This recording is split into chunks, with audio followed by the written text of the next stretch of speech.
Hello friends, welcome to my YouTube channel.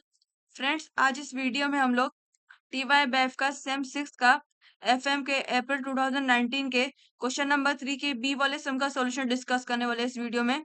Student, इसके पहले जितने भी क्वेश्चन नंबर 2 के, क्वेश्चन नंबर बी के, क्वेश्चन नंबर 2 के बी के, क्वेश्चन नंबर 2 के सी के और क्वेश्चन नंबर एक 3 के ए के प्रैक्टिकल सम के सॉल्यूशन जो थे उसकी वीडियोस बना के मैंने अपने चैनल पे अपलोड कर दिए और इस वीडियो के डिस्क्रिप्शन बॉक्स में आपको उसका लिंक मिल जाएगा। आप लोग उस लिंक पर जाके उसका सॉल्यूशन रेफर कर सकते हो जिस क्वेश्चन का आपको सॉल्यूशन चाहिए। ये जो सम है आप लोगों को module number 4 that is leasing and hire purchase से आया था। 8 मार्क्स के लिए आता है आपको एग्जाम में। इधर आप लोग क्वेश्चन नंबर 3 का ए वाला अटेम्प्ट करना था या फिर क्वेश्चन नंबर 3 के बी वाला और सी वाला दोनों फॉर 8 एंड 7 मार्क्स रिस्पेक्टिवली आपको दोनों अटेम्प्ट करने थे। सबसे पहले आप लोग मेरे चैनल को लाइक करो, ज्यादातर लोगों को शेयर करो और सब्सक्राइब करना बिल्कुल मत भूलना। इसके बाद आप लोग मेरे चैनल पर अपडेटेड रह सकते related to information, important notes, theory question, question paper solution etcetera वगैरह।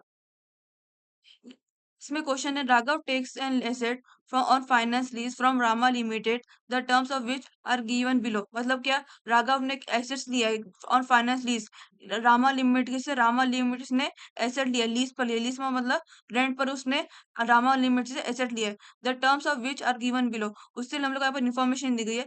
लीज टर्म कितने टर्म के लिए उसने लिया, 4 साल के उसने एसेट्स लीज पर लिया है। Fair value asset eight Inception of the lease, fair value मतलब एक्चुअल वैल्यू की एसेट्स की, दैट इज ₹12,50,000 उसकी एक्चुअल वैल्यू। लीज पर लेने पर एसेट की एक्चुअल वैल्यू ₹12,50,000 है।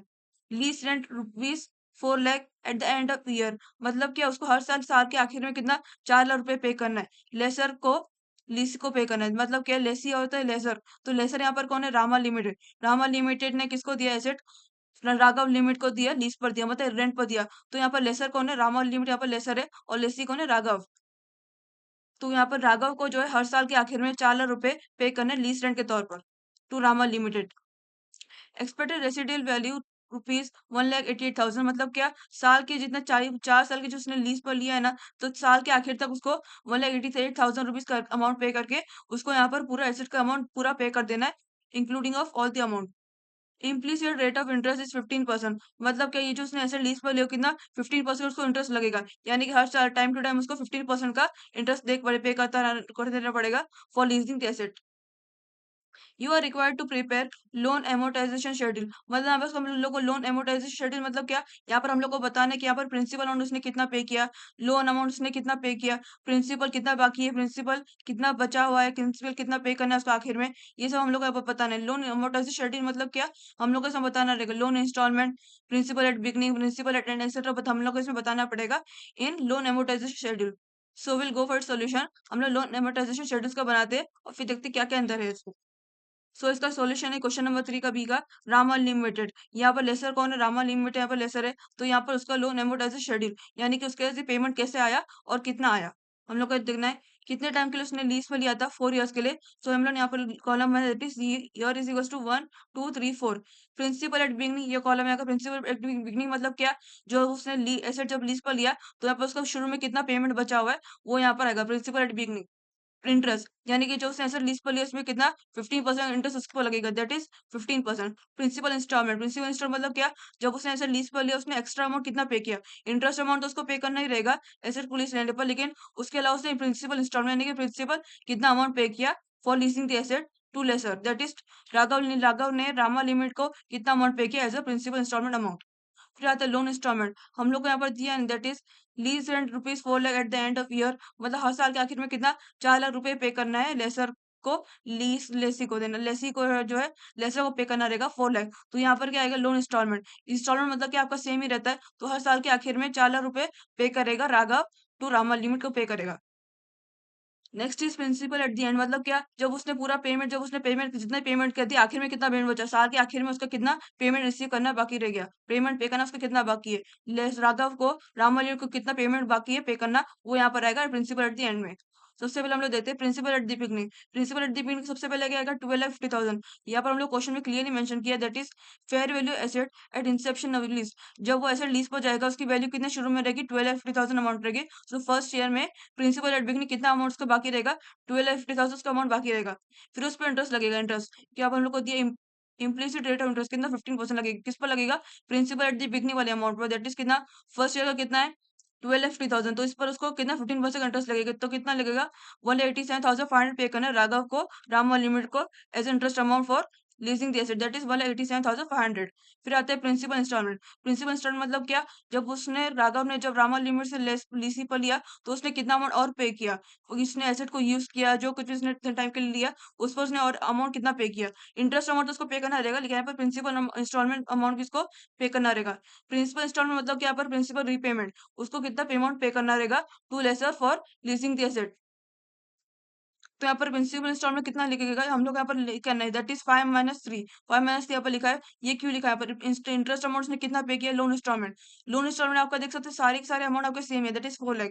ये 4 लाख क्यों है, क्योंकि आपका लीज रेंट कितना दिया गया, 4 लाख दिया गया, 4 lakh eight the end of year, यानी कि हर साल के आखिर में जो है 4 लाख अमाउंट में पे करता रहेगा राघव, जो रामा लिमिट को हर साल के आखिर में 4 लाख अमाउंट को पे करता रहेगा। तो प्रिंसिपल इंस्टॉलमेंट, अब जब साल के आखिर में 4 लाख रुपए पे करता रहेगा, तो उसमें से क्या रहेगा, उसमें से जो है प्रिंसिपल एट द बिगनिंग पर 15% रहेगा, जो बाकी जो अमाउंट रहेगा वो उसका प्रिंसिपल इंस्टॉलमेंट, यानी कि जो है बाकी जो अमाउंट रहेगा उसका प्रिंसिपल इंस्टॉलमेंट, यानी कि जो 4 लाख रुपए जो पे करेगा हर साल के आखिर में, उसमें से 15% जो है प्रिंसिपल, जो उसका प्रिंसिपल एट द बिगनिंग का अमाउंट पर इंटरेस्ट अमाउंट रहेगा, यानी कि जो शुरू में जो उसका अमाउंट पे करना रहेगा उसमें से 15% जितना इंटरेस्ट लगेगा वो उसका इंटरेस्ट अमाउंट रहेगा out of the 4 lakh amount.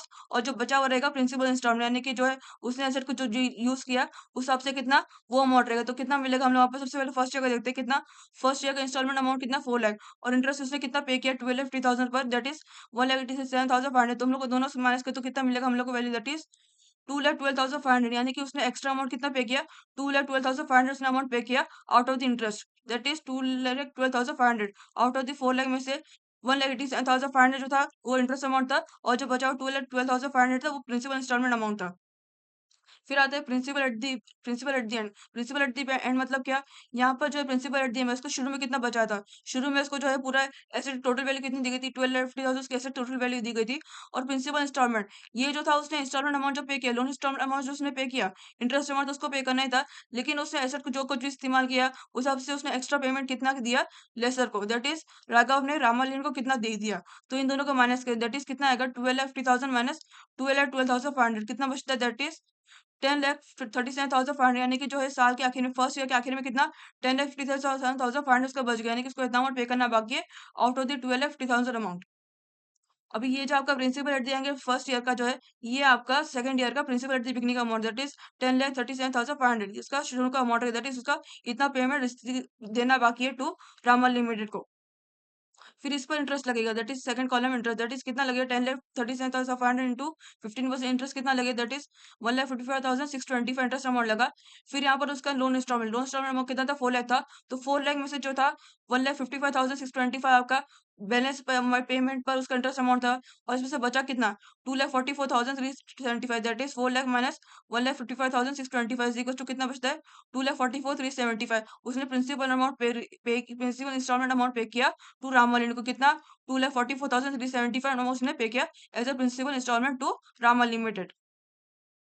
और फिर आता है लास्ट आता है प्रिंसिपल एट द एंड। यहाँ पर उसने शुरू में कितना बचा था उसका 10,37,500 था, उसमें से कितना उसने 2,44,375 उसने अमाउंट पे किया फॉर यूजिंग द एसेट वगैरह। तो यहाँ पर इन दोनों को माइनस करें तो कितना वैल्यू मिलती है 7,93,125, यानी कि उसको सेकंड ईयर के आखिर में कितना 9,793,125 अमाउंट उसका बचा है साल के आखिर में फॉर फर्स्ट सेकंड ईयर। अभी ये जो उसका सेकंड ईयर का क्लोज एंड का अमाउंट है, प्रिंसिपल एंड का अमाउंट है, ये उसका प्रिंसिपल एट द बिगनिंग का अमाउंट रहेगा for third year, that is 7,93,125 amount रहेगा। इस पर 15% इंटरेस्ट रहेगा तो कितना लगेगा 1,18,969 अमाउंट का इंटरेस्ट लगा। अभी इसको लोन इंस्टॉलमेंट से माइनस करेंगे, क्योंकि उसने साल के आखिर में लोन इंस्टॉलमेंट में 4 लाख अमाउंट पे कर दिया। 4 लाख में से जो था 15% उसका बैलेंस अमाउंट का थर्ड ईयर का जो बैलेंस अमाउंट था उसका में से इंटरेस्ट था, और उसमें से बचा कितना amount 4 lakh minus 1,18,969 equals to कितना 2,81,031 अमाउंट बचता है। ये उसका प्रिंसिपल इंस्टॉलमेंट है, दैट इज प्रिंसिपल रीपेमेंट वाला अमाउंट है। उसने कितना फॉर यूजिंग द एसेट कितना 2,81,031 अमाउंट उसने पे किया टू रामल लिमिटेड। राघव ने रामल लिमिटेड को कितना 2,81,031 रुपीज पे किया for using the asset as a principal repayment amount. अभी यहाँ पर लास्ट आते हैं principal at the end. Third year का हम लोग प्रिंसिपल एट द एंड कैसे निकालते हैं, हम लोग यहाँ पर याद रखना 2 - 4 करना था। 2 - 4 कितना रहेगा, दैट इज उसका कितना शुरू में बैलेंस बचा था 7,93,125 उसका बैलेंस बचा था थर्ड ईयर का शुरू का। और यहाँ पर उसने प्रिंसिपल इंस्टॉलमेंट कितना पे किया 2,81,000 तो 31 रुपीज उसने पे किया, इन दोनों को माइनस करें तो आप लोग कितना वैल्यू मिलेगी, 5,12,094, यानी कि उसका इतना पेमेंट करने का कितना अमाउंट बचा, 5,12,094। थर्ड ईयर के एंडिंग में उसका अमाउंट इतना बच गया। अभी ये जो थर्ड ईयर का एंडिंग अमाउंट है, ये फोर्थ ईयर का शुरुआत का amount, that is principal at the beginning का अमाउंट रहेगा 5,12,094 रुपीज। ये इसका शुरुआत का अमाउंट है, इसमें 15% इंटरेस्ट लगाए तो कितना निकला, 76,806। इस पर कितना 76,806 का इंटरेस्ट लगा। और लोन इंस्टॉलमेंट अमाउंट कितना था, 4 लाख था। तो यहाँ पर 4 लाख में से उठा 76,806 अमाउंट उसका बैलेंस अमाउंट है, फोर्थ ईयर के बैलेंस अमाउंट पर इंटरेस्ट था। और जो बचा अमाउंट है वो principal repayment, that is principal installment का अमाउंट है, कितना, 3,23,194। दैट इज 4 लाख माइनस 76,806 कितना होता है, 3,23,194। ये अमाउंट उसने प्रिंसिपल अमाउंट पे किया for using the asset only to Rama limited. अभी उसने जो है यहाँ पर साल की प्रिंसिपल एट दी एंड, अभी प्रिंसिपल एट दी एंड निकालेंगे तो कितना आता है, प्रिंसिपल एट दी कैसे होता है, principal at the beginning minus principal installment. तो यहाँ पर जो शुरू में उसका बैलेंस कितना बचा था, 5,12,094 बचा था। उसमें से उसने 3,23,194 उसने अमाउंट पे कर दिया प्रिंसिपल इंस्टॉलमेंट। तो दोनों से बैलेंस कितना बचा, दैट इज कितना बचता है, 1,88,900 इतना बैलेंस बचा। यानी कि उसका इतना अमाउंट बचा, दैट इज 1,88,900, यानी कि इतना अमाउंट उसने एंड में पे कर दिया अभी, और ये अमाउंट उसने एंड में पे कर दिया। अभी देख सकते हैं, अभी आप लोग को जो है एक्सपेक्टेड रेसिडुअल वैल्यू, ये जो आपको देख सकते हैं एक्सपेक्टेड रेसिडुअल वैल्यू, ये आप लोग जो वैल्यू थी 188,000, यानी कि उसको साल में जो है इतना वैल्यू उसकी बचनी चाहिए, इतनी वैल्यू उसकी बचनी चाहिए, दैट इज 188,000। यहाँ पर अमाउंट देख सकते हैं, आपका अमाउंट थोड़ा डिफर हो रहा है। ये आपका 188,900 उसका बचा हुआ है। और जो है यहाँ पर एक्सपेक्टेड रेसिडुअल वैल्यू, यहाँ पर उसकी कितनी वैल्यू कितना दी है, 188,000, यानी कि साल के आखिर में उसका 188,000 का अमाउंट बचना चाहिए। यानी कि कभी आगे जाके फिर भी पे कर सकता है, तो यहाँ पर तब के लिए उतना कितना 188,000 फोर बचना चाहिए एंड ऑन फोर्थ ईयर। तो यहाँ पर देख सकते हो, लेकिन यहाँ पर उसका थोड़ा सा एक्स्ट्रा बचा, दैट इज कितना, 1,88,900। तो यहाँ पर जो आप लोग इसको एज इट इज रहने दे देना है, आप लोग कुछ ये नहीं करना है, क्योंकि इसमें थोड़ा स्मॉल डिफरेंस है, 900 रुपीज का डिफरेंस है। 900 में उसका अमाउंट एक्स्ट्रा बच गया है for paying as a lease rent to Rama limited. तो ये आपका एक्सपेक्टेड रेसिडुअल वैल्यू, ये जो आपकी एक्सपेक्टेड रेसिडुअल वैल्यू है, वो आपके टर्म के जो last year, that is lease term का जो एंड का ईयर रहेगा, उसमें से प्रिंसिपल एट द एंड की अमाउंट इतना आना चाहिए उसका। अगर वो थोड़ा सा राउंड ऑफ हो जाता है, थोड़ा सा डिफर हो जाता है अमाउंट, तो नो मैटर्स, बट इतना अमाउंट का आना चाहिए। यहाँ पर देख सकते हैं आपका 1,80,000, तो यहाँ पर इसमें भी आया है, और इसमें भी 1,80,000 हम लोग को दिया था। वो 900 हम लोग इग्नोर करना है, बिकॉज थोड़ा सा डिफरेंस है, सो इट डजेंट मैटर। तो इतना डिफरेंस आया तो प्रॉब्लम नहीं यहाँ पर। तो इसका जो एक्सपेक्टेड रेसिडुअल वैल्यू है, वो आप लोग को एंड में इतना आना चाहिए, यानी कि उसका इसका इतना अमाउंट बचा है पे करने का to Rama limited for leasing the asset. बस ये सब आपका इतना था। ये आपको इतने के लिए 8 मार्क्स के लिए आया था विको एग्जाम में। और ये आपको कब आया था, अप्रैल 2019 के क्वेश्चन पेपर में आया था, एफएम के। इधर आप लोग क्वेश्चन नंबर 3 का ए वाला डायरेक्ट 15 मार्क्स का अटेंड करना था, या फिर क्वेश्चन नंबर 3 का बी वाला एंड सी दोनों फॉर 8 एंड 7 मार्क्स रिस्पेक्टिवली आपको अटेंड करने थे। ये जो था आपका लीज वाला था। इसके बाद क्वेश्चन नंबर 3 का सी वाला भी एग्जाम है, वो आपको मैं नेक्स्ट वीडियो में बताऊंगी। दैट इज क्वेश्चन नंबर 3 का सी वाला, वो आपको I think hire purchase colour समय। लीजिंग के लिए हमेशा आप लोग का हायर परचेज वाला आता ही है, या तो आपको एक साथ आएगा कंबाइन करके, या फिर अलग से आएगा ऑप्शन में।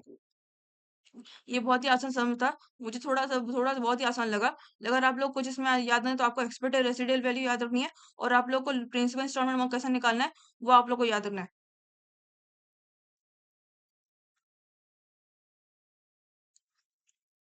ये सम को आप लोग एंड तक जरूर देखना, और आपको अच्छे से समझना, बिकॉज आप हो सकता है आप लोग को अपकमिंग अप्रैल 2026 के पेपर में आ भी सके, फॉर 8 मार्क्स के लिए आपको आएगा। बिकॉज इसमें बहुत ज्यादा कैलकुलेशन इन्वॉल्व नहीं है, बहुत ज्यादा आप लोग को ऑप्शन वगैरह नहीं दी गई, बाइंग या फिर लोन का वाला ऑप्शन है, सब आपको ऑप्शन नहीं दी गई, इसलिए आप लोग को ये 8 मार्क्स के लिए आपको आ सकता है इन एग्जाम में भी। अच्छे से प्रैक्टिस कर जाना है इस सम को। नेक्स्ट वीडियो में मैं क्वेश्चन नंबर 3 के सी वाले सम का सॉल्यूशन बताऊंगी, वो भी आपको 7 मार्क्स के लिए आपको आया था, इसके साथ ही था आप लोगों को। एंड प्लीज मेरे चैनल को ज्यादा से ज्यादा लाइक करो, और ज्यादा से लोगों तो शेयर भी करो, और सब्सक्राइब करना बिल्कुल मत भूलना, जिसके बाद आप लोग मेरे चैनल पर अपडेट रह सकते हो रिलेटेड टू टीवाईबीएफ सेम 6 का important theory question, important practical sums, important objectives वगैरह। अगर आपको आने वाला जो टीवाईबीएफ सेम 5 का रहेगा, उसी में आप लोग उस टाइम पर मैं आप लोगों को उससे रिलेटेड नोट्स, क्वेश्चन पेपर के सॉल्यूशन, थ्योरी ऑब्जेक्टिव्स, ये सब हम लोग को उस टाइम में अपलोड कर दूंगी अपने चैनल पर इन वीडियोस फॉर्म और इन प्लेलिस्ट ऑल्सो। Thank you.